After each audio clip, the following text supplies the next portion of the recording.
World War II wasn't just a clash of armies and machines, it was a battle of brains. Behind the thunder of tanks and roar of aircraft, a quieter, more subtle war was being waged. A war of deception, cunning and psychological gamesmanship. Both the Allies and Axis powers relied on deception to outsmart each other, using clever tricks to confuse and mislead. From fake tanks to phantom armies, every side tried to stay one step ahead, turning the battlefield into a chessboard of illusions. This secret war of trickery led to some of the most fascinating and funniest stories of the conflict. Ingenious ruses and bold pranks became legendary, showing that even in the gravest times, creativity and wit could shine through. One of the most brilliant examples, the tale of the wooden bomb. It's a story that perfectly captures the spirit of wartime mischief and the power of a well-timed joke. It's a story that shows how humor could be wielded as a weapon even in the darkest times. Laughter, after all, was sometimes the best way to fight fear and uncertainty. This isn't about a grand battle or a famous general, but a simple, cheeky act of defiance. It's about ordinary people finding extraordinary ways to poke fun at the enemy and boost morale. The stage, the skies over occupied Europe, where the RAF and the German Luftwaffe fought for control. Every mission was a gamble, every flight a test of nerves and skill. Amidst danger, airmen developed a unique camaraderie and a dark sense of humor to keep spirits high. Jokes and pranks became a way to cope with the ever-present threat, forging bonds that would last a lifetime. The story begins with a German plan to build entire fake airfields. These decoys were meant to trick the Allies, but they also set the stage for an unexpected twist. These weren't just rough outlines, they were elaborate constructions meant to fool Allied bombers. Wooden planes, fake runways and dummy equipment were crafted with astonishing detail. The goal? Trick the Allies into wasting bombs on worthless targets. Every fake airfield was a gamble, hoping to draw fire away from real assets. It was a smart plan, a classic piece of military deception. The Germans invested time and resources, believing their ruse would pay off. But the Germans underestimated the sharp eyes and sharper wit of the British. Allied reconnaissance soon spotted the fakes, and a new plan began to take shape. Soon the tables would turn in a most unexpected way, as the British prepared a response that was as clever as it was cheeky. The Germans poured effort into their phantom airfields across occupied Europe. From above, these bases looked real. Runways, hangars, fuel depots, and even fake anti-aircraft guns. The centerpieces were hundreds of full-sized wooden replicas of fighter planes, painted and arranged to mimic real squadrons. At night, the Germans moved the wooden planes and used lighting tricks to simulate activity. Their aim: draw Allied bombs away from real airfields and protect their valuable assets. For a while, the ruse worked. Allied intelligence flagged these new airfields as targets. Bombing missions were planned, and the Germans watched as bombs fell on empty fields and splintered wood. It seemed the Allies were falling for the trap, but the game of deception was far from over. The British were watching and learning. Soon, the Germans' elaborate illusion would be exposed. The stage was set for a clever British response. The cat-and-mouse game was about to get a lot more interesting. The British weren't so easily fooled. While the Germans went to great lengths to deceive, the British had their own tricks up their sleeves, rooted in sharp observation and a bit of dry wit. Their secret weapon, photographic reconnaissance. This cutting-edge technology for the time allowed them to see what the enemy wanted to hide, capturing secrets from thousands of feet above. RAF pilots flew unarmed, high-speed planes deep into enemy territory, snapping detailed photos of the ground below. These missions were dangerous, requiring nerves of steel and absolute precision. Every sortie meant risking their lives, but the information they brought back was invaluable for the war effort. Back in Britain, expert interpreters pored over these images, searching for anything out of place. Their eyes were trained to spot the smallest inconsistencies, often working long hours in dimly lit rooms. They noticed oddities: wooden planes that never moved, painted tracks, and other subtle clues that hinted at deception.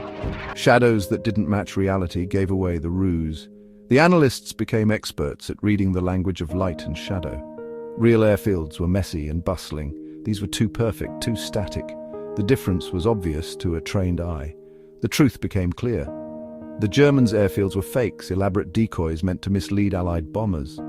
The British marked dozens of these dummy sites on their maps, carefully cataloguing each one to avoid wasting precious resources.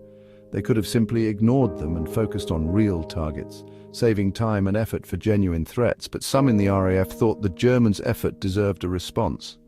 After all, why let such elaborate trickery go unacknowledged? Why let all that hard work go unnoticed? The British sense of humour demanded a clever reply. A more creative, more British answer was needed, one that would make the enemy question who was really being fooled. The idea, if the Germans built wooden planes, why not drop a wooden bomb? It was a plan as cheeky as it was symbolic. The stage was set for a legendary prank, one that would go down in wartime folklore. The War of Wits was about to get personal, and the British were ready to show that sometimes the sharpest weapon is a sense of humour. Once the RAF confirmed the German airfields were fakes, a wave of disbelief swept through the intelligence offices. The meticulous effort the Germans put into constructing these wooden decoys was almost impressive if it hadn't been so absurd. The news spread quickly and sparked laughter throughout the air bases. Pilots and ground crew alike couldn't help but chuckle at the thought of enemy engineers labouring over wooden planes and fake runways. The idea of Germans painstakingly building wooden planes became a running joke among British airmen. It was the kind of story that lifted spirits and brought a sense of camaraderie to the squadron. One day, as the laughter echoed through the mess hall, a pilot suggested the perfect response, something that would match the Germans' creativity with a touch of British wit. Why not drop a wooden bomb on a wooden airfield? The idea was so simple, yet so brilliant, it immediately caught on. It was satire at its finest, a way to say, we see your trick and we're raising the stakes. The plan was more than a prank. It was a statement of clever defiance. The plan was simple, but required craftsmanship and a sense of humour. The station's carpenters were called upon for a most unusual mission. The station's carpenters built a wooden bomb, carefully shaping and assembling each piece with pride. Complete with fins and painted to look real, the bomb was a masterpiece of mockery. An inside joke turned into a tangible object. A plaque was attached, inscribed with a simple message, "Wood for wood." It was a cheeky nod to the Germans' efforts, and everyone who saw it grinned. The airmen loved it. A non-violent, clever way to mock the enemy. It was a story they knew would be retold for years to come. The prank was ready for delivery, and anticipation buzzed through the base as the crew prepared for their unusual mission. It was a mission unlike any other, not to destroy but to deliver a punchline that would echo across enemy lines. The crew prepared for their unique operation, donning their flight suits with grins and a sense of mischief. The wooden bomb, nestled among the regular munitions, was ready to make history in its own way. Soon the world would hear of this legendary prank, a testament to the British spirit. The British sense of humour was about to take flight, soaring high above the clouds. The Germans wouldn't know what hit them. And that was exactly the point.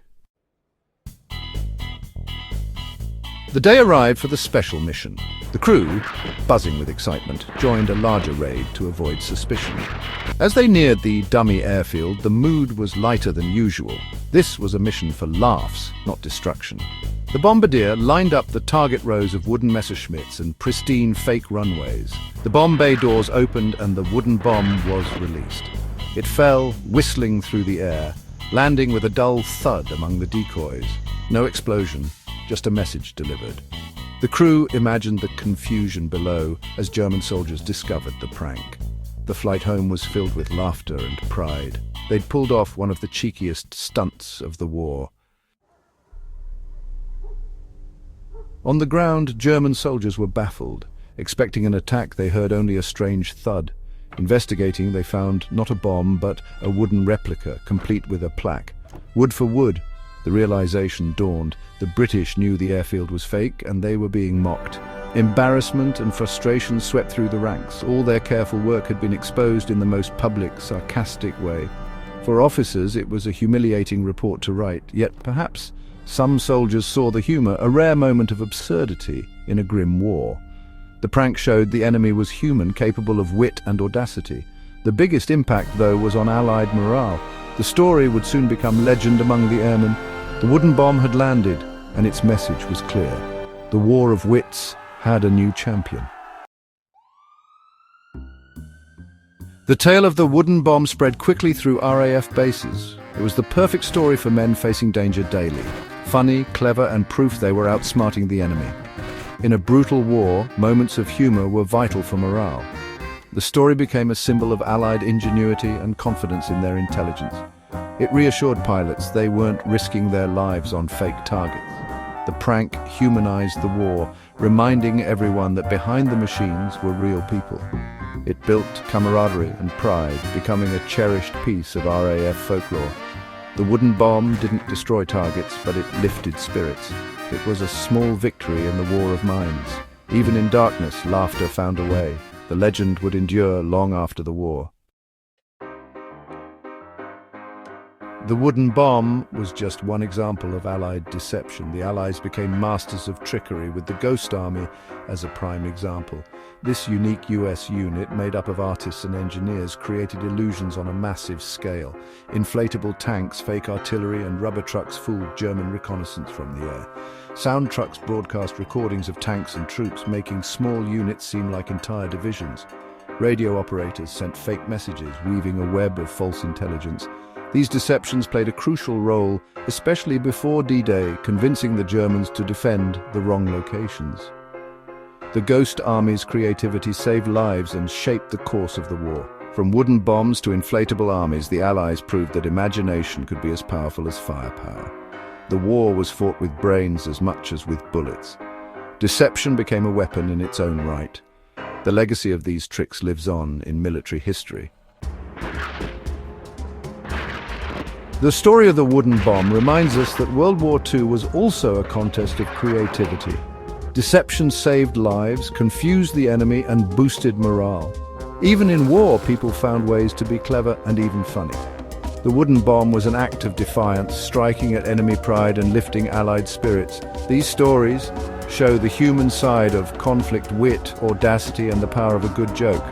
They connect us to the real people behind the uniform. So, remember, World War II wasn't just grim determination. There were flashes of brilliant humor and wit. Sometimes a wooden bomb could be mightier than the sword. Keep exploring history. You never know what stories you'll find.